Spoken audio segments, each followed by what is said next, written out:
श्री गुरुचरित्र श्रवणाचा आनंद घेऊ इच्छिणाऱ्या सर्व भक्त भाविकांना आमचा हृदयापासून नमस्कार. सर्वांनी शांतपणे बसून डोळे मिटून एकाग्र चित्ताने या श्रवणाचा आनंद घ्यावा ही नम्र विनंती. श्री गुरुचरित्राचे सर्व अध्याय एकाच लिंकवर उपलब्ध आहेत आणि ही लिंक डिस्क्रिप्शन बॉक्समध्ये दिली आहे. श्री गुरुचरित्र कथासार अध्याय 32. विधवेचा आचार धर्म, मृत विप्राला पुन्हा जिवंत केले. या अध्यायाच्या वाचनाने किंवा श्रवणाने सौभाग्य अखंड राहील आणि परदेशस्थ पती सुखरूप परत येईल. श्री गणेशाय नमः. सिद्ध म्हणाला, नामधारका, श्री क्षेत्र काशी येथे अगस्त्यांच्या आश्रमात देवगुरु बृहस्पतींनी देवांना आणि ऋषींना पतिव्रतेचे आचारधर्म सांगितले.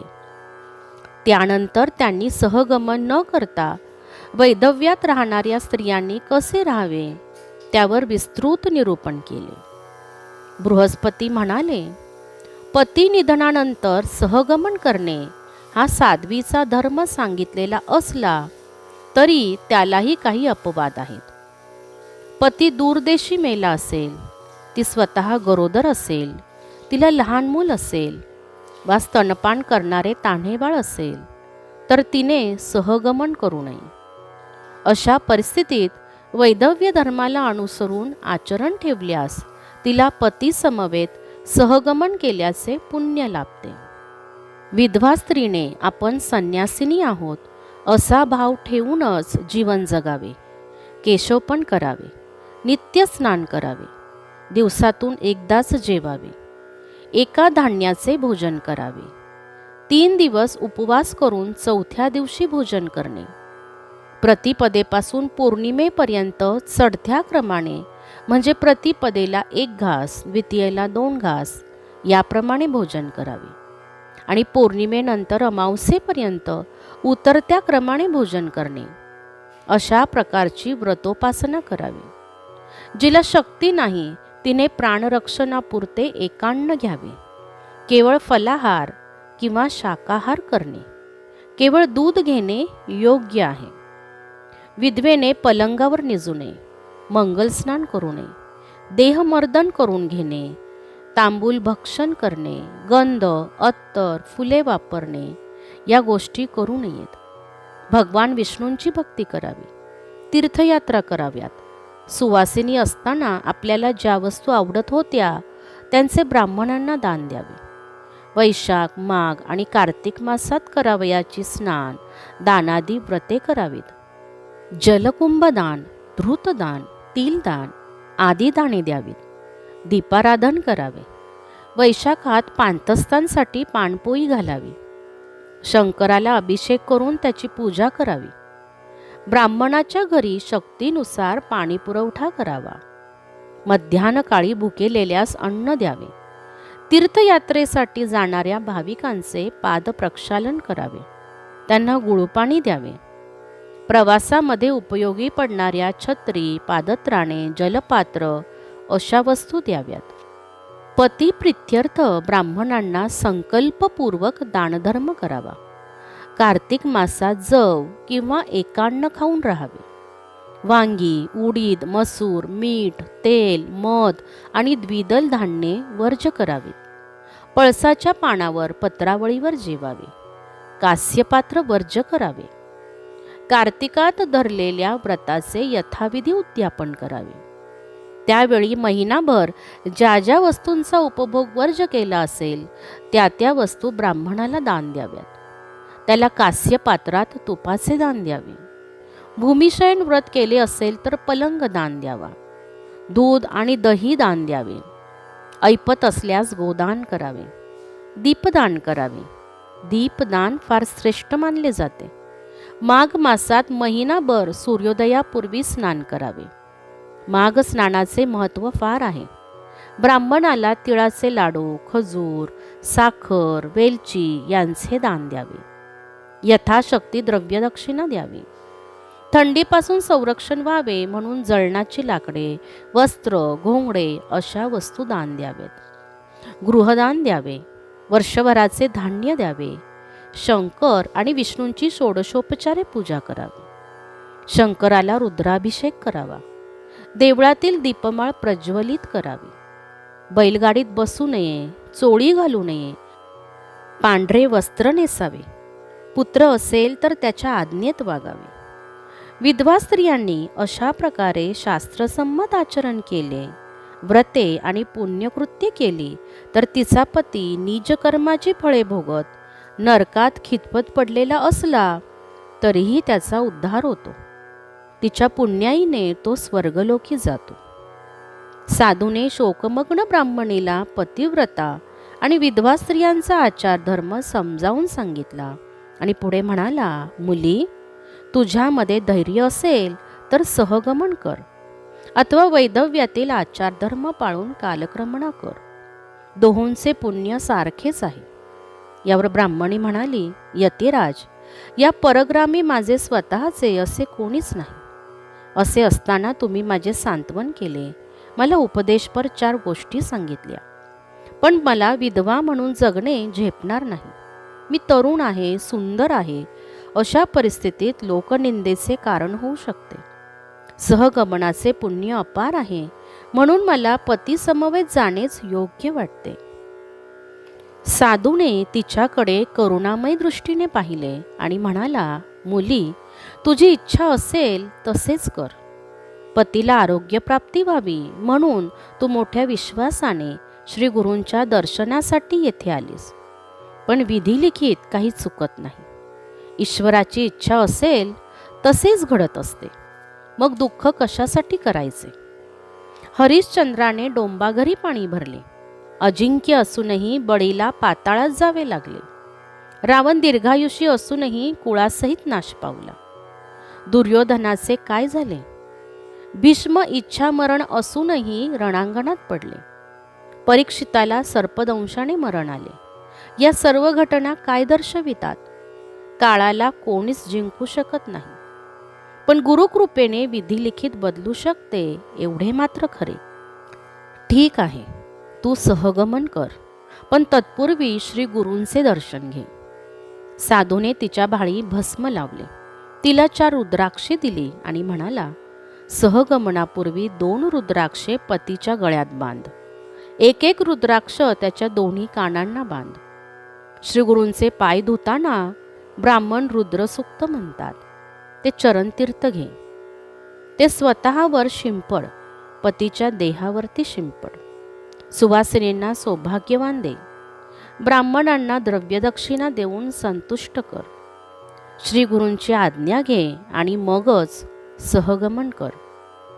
अशा प्रकारे सर्व गोष्टी नीट समजावून तो तपस्वी साधू निघून गेला. त्यानंतर ब्राह्मणीने काही विद्वान ब्राह्मणांना बोलावले. त्यांच्याकडून प्रेताला प्रायश्चित्त देवविले. प्रेतपिंडादिक कर्म करवून घेतले आणि मग स्नान केले. पितांबर परिधान करून सर्व अलंकार घातले. भाळी हळद कुंकू लावले. विप्रांनी प्रेत नीट बांधून ते नदीकाठी नेले. ब्राह्मणी हातात अग्नी घेऊन पतीच्या प्रेतापाशी गेली. त्यावेळी 16 वर्षांची ती पतिव्रता लक्ष्मीसारखी सुंदर दिसत होती. तिच्या दर्शनासाठी गावातील स्त्रिया बहुसंख्येने आल्या होत्या. त्यांनी तिच्या सतीत्वाबद्दल प्रशंसोद्गार काढले. या पतिव्रतेने आपल्या 42 कुळांचा उद्धार केला. देव सर्व स्त्रियांना अशीच सद्बुद्धी देवो असे लोक म्हणू लागले. काहींनी तिच्या तरुणपणात सती जाण्याबद्दल हळहळ व्यक्त केली. लोकांनी चिता रचली. मृत ब्राह्मणाचे प्रेत चितेपाशी नेऊन ठेवले. ब्राह्मणीने सुवासिनींना सौभाग्यवाहिनी दिली. गंध, पुष्पे आणि सुगंधी द्रव्य दिली. ब्राह्मणांना द्रव्यदान केले. लोकांना अभिवादन केले आणि म्हणाली, मी माझ्या पती समवेत माझ्या माहेरी जात आहे. भगवान शंकर आणि पार्वती हे माझे मायबाप आहेत. त्यांनी आम्हा दोघांना प्रेमाने बोलाविले आहे.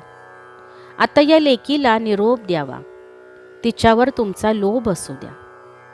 त्यावेळी गावाहून तिच्याबरोबर आलेल्या लोकांना उद्देशून ती म्हणाली, आता आपण परत जा. सासू सासऱ्यांना येथील वृत्तांत सांगू नका, नाहीतर ती दोघे दुःखाने प्राण देतील. त्यामुळे तुम्हाला ब्रह्महत्येचा दोष लागेल. आम्ही भीमातिरी श्री गुरूंच्या सहवासात खुशाल आहोत. गुरूंच्या दर्शनाने माझ्या पतीचे आरोग्य सुधारत आहे. अजून काही काळ येथे राहावे लागेल असे सांगा. माझ्या आई वडिलांना आणि आप्तांनाही हेच सांगा. ती निर्माण वचने ऐकून जमलेल्या सर्वांनाच दुःख अनावर झाले. तेवढ्यात तिला साधूने दिलेल्या रुद्राक्षांचे स्मरण झाले. उपदेशही आठवला. तिने 2 रुद्राक्षे पतीच्या गळ्यात बांधली, 2 रुद्राक्षे त्याच्या कानांना बांधली आणि ब्राह्मणांना म्हणाली, मी श्री गुरूंचे दर्शन करून येते, आज्ञा असावी. ते म्हणाले, सूर्यास्त होण्याची वेळ आलेली आहे, तू लवकर परत ये. त्याप्रमाणे ती श्री गुरु नृसिंह सरस्वती स्वामी महाराजांच्या दर्शनासाठी संगमाकडे निघाली. त्यावेळी तिच्याबरोबर अनेक लोक होते. मार्गी चालत असताना ती श्री गुरूंचा आर्ततेने धावा करीत होती. गुरुदेव, तुम्ही शरणागतांचे तारणहार म्हणून प्रसिद्ध आहात, म्हणून मी मोठ्या आशेने तुमच्यापाशी आले होते. माझ्या पतीला आरोग्य लाभेल, मला मुलेबाळे होतील, तुमच्या कृपेने माझा संसार सुखाचा होईल, असे कितीतरी मनोरथ मी उराशी बाळगून होते. पण तुम्ही माझी उपेक्षा केली.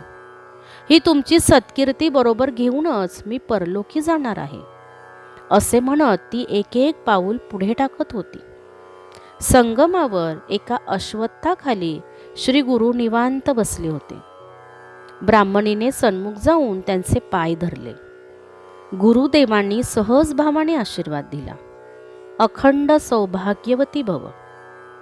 ती चमकली. तिने पुन्हा नमस्कार केला. तेव्हा गुरुमाऊली म्हणाली, अष्टपुत्र सौभाग्यवती भव. ती वरदायक वचने ऐकून लोकांना हसू आले. ब्रह्मरुंद म्हणाला, स्वामी, या साध्वीचा पती मरण पावला आहे. सती जाण्यापूर्वी ती तुमच्या दर्शनासाठी आणि तुमचा निरोप घेण्यासाठी आली आहे. मग तुमचा आशीर्वाद खरा कसा होणार? ते बोलणी ऐकून श्रीगुरु म्हणाले, हे तुम्ही काय म्हणता? या ब्राह्मणीचे सौभाग्य स्थिर आहे. हिच्या पतीला मरण कसे येईल? त्या ब्राह्मणाचे प्रेत येथे आणा पाहू. माझा आशीर्वाद कधीच खोटा ठरणार नाही. मनात संशय धरू नका. श्री गुरूंचे वचन म्हणजे ब्रह्मवाक्य. त्याला उणेपणा कसा येईल? लोकांचे आश्चर्य विस्तारले. आता काय होणार अशी त्यांना उत्कंठा लागली. ते प्रेत आणण्यासाठी धावतच निघाले. तोवर श्री गुरूंची नित्यपूजा करणारे ब्राह्मण आले. त्यांनी गुरुचरणांवर रुद्रसूक्ताने अभिषेक केला. श्री गुरूंची षोडशोपचारे पूजा केली. तेवढ्यात लोकांनी प्रेत आणले. ते श्री गुरूंच्या सन्मुख ठेवले. श्री गुरूंनी ब्राह्मणांना बांधलेले प्रेत मोकळे करण्यास सांगितले. प्रेतावरील वस्त्र दूर करा असे म्हणाले. त्याप्रमाणे लोकांनी केले. श्री गुरूंच्या आज्ञेने ब्राह्मणांनी अभिषेकाचे तीर्थ त्या प्रेतावर प्रोक्षण केले आणि मग श्री गुरूंनी त्या प्रेताकडे अमृतमय कृपादृष्टीने पाहिले. तर काय आश्चर्य! तो मृत ब्राह्मण गाढ झोपेतून जागे व्हावे तसा अंगाला आळोखे पिळोखे देऊन उठून बसला. त्याने भोवताली पाहिले तर आपण नग्न असून अनेक लोक डोळे विस्पारून आपल्याकडे पाहत आहेत. आपली पत्नी ही आश्चर्य आणि आनंदाने थक्क होऊन दिग्मूढ अवस्थेत उभी आहे. समोरच एक तपस्वी आणि तेजस्वी यतीश्वर बसला आहे असे दृश्य दिसले. त्याने बाजूस पडलेले वस्त्र अंगावर ओढून घेतले. तो अजूनही संभ्रमात होता. त्याने पत्नीला विचारले, मी कुठे आहे? हे यतिराज कोण? एवढे लोक येथे का जमले आहेत? मी गाढ निद्रेत होतो, तू मला का उठविले नाहीस? ब्राह्मणीने घडलेला सर्व प्रकार त्याला विस्ताराने सांगितला. ते ऐकून तोही थक्क झाला. उभयतांनी श्री गुरूंचे चरण धरले. त्यांची अपार स्तुती केली. ते ऐकून श्री गुरु प्रसन्न झाले. म्हणाले, तुमचे पूर्वीचे सर्व दोष नष्ट झाले आहेत. आता सुखात, आनंदात आणि ऐश्वर्यात जगा. तुम्हाला सुलक्षणी आणि दीर्घायुषी असे 8 पुत्र होतील. तो चमत्कार प्रत्यक्ष पाहिलेले लोक अक्षरशः भारावून गेले होते. त्यांनी श्री गुरूंचा मोठा जय जयकार केला. त्यांना निरांजनांनी ओवाळले, त्यांना वंदन केले, त्यांची भक्तिभावाने स्तुती केली. त्या लोकांमध्ये एक ब्राह्मण शंकेखोर होता. त्याने श्री गुरूंना विचारले, स्वामी, माझ्या मनात एक संदेह उत्पन्न झाला आहे. कृपया त्याचे निवारण करावे. विधिलिखित कधीही बदलता येत नाही असा वेद, शास्त्रे आणि पुराणांचा दाखला आहे. या विप्राला दिवसामरण आले होते. मृत्यूही अपघाती वा अपमृत्यू स्वरूपाचा नव्हता. मग हा पुन्हा कसा जिवंत झाला? याच्या बाबतीत ब्रह्मलिखित मिथ्या कसे ठरले? श्री गुरु म्हणाले, अरे, ब्राह्मणीचे दुःख पाहून मला अपार करुणा आली. ती ज्या विश्वासाने माझ्या आश्रयास आली तो सार्थ करणे आवश्यक होते. भक्तांचे रक्षण करणे हे माझे ब्रीदच आहे. म्हणून मी ब्रह्मदेवाला विनंती करून या विप्राच्या पुढील जन्मातील 30 वर्षे उधार मागून घेतली आहे. पुढील जन्मातून त्याची तेवढी वर्षे अर्थात तेवढे आयुष्य कमी होईल. गुरुदेवांचे उत्तर ऐकून सर्व लोक तटस्थ झाले. श्री गुरूंचे सामर्थ्य किती अगाध आहे याची त्यांना जाणीव झाली होती. श्री गुरूंना वंदन करून ते आनंदाने आपापल्या घरी गेले. या घटनेमुळे श्री गुरूंची चहूकडे कीर्ती झाली. त्या ब्राह्मण दाम्पत्याने संगम तीर्थात स्नान केले. विप्रांना अपार दानधर्म केला. सूर्यास्तानंतर ती दोघे दर्शनासाठी मठात आली. तेथे श्री गुरूंची पूजा केली. मठात अन्य भक्तही होते. त्यांनी स्तुती स्तोत्रे म्हणून गुरुदेवांची आरती केली. अध्याय 32 समाप्त झाला आहे. यापुढील व्हिडिओत आपण अध्याय 33 सधर्मा आणि तारक हे पाहणार आहोत. श्री गुरुदेव दत्त. श्री गुरुदेव दत्त.